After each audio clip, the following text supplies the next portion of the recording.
Hi friends नमस्कार आपण मानक रश्मि किचन को स्वागत। आज मत इच्छा है गोटे मसला फ्राइड राइस बन के खावाई मुझे आज मसला फ्राइड राइस बनई देती। चलते आम स्टार्ट करवा। देखु मुझे सब परिवा को भलसे भाजिकी रखी नहीं। गोटे कड़ई बसई टिके तेल देदेली। तेल गरम हो गला मुझे गोटे अलैच गुजराती लवंग टिके देकी फ्राए करनेली। तापर ये आम गोटे बड़ पियाज देदेबा। एमती मैं स्लाइस रे काटिकी दे देछि। ताको टिके बर्तमान गोल्डन ब्राउन है पर्यंत मु भलसे फ्राए करनेबी।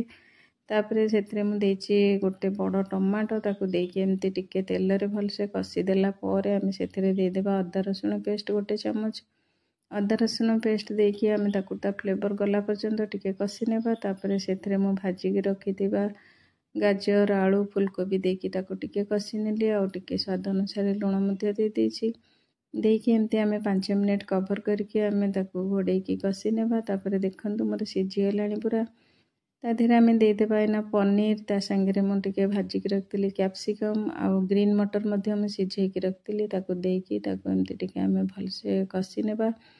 कषि हो गला परे आम सेथिरे टिके फ्लेवर पे गोटे कंचा लंका देदेबा।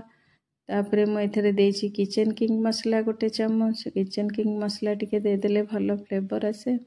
ता संगे मु एठी बिरयानी राइस नहीं। आपण मानक पाखे जो भी राइस थी आपण माने यूज कर परिबे।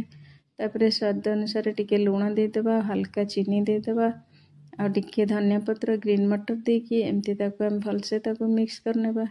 चलंतु मोर बर्तमान बिरयानी जो मसला फ्राइड राइस रेडी हो गलानी। एबे प्लेट को सर्व करवा। गरम गरम एमती आपण माने खांतु।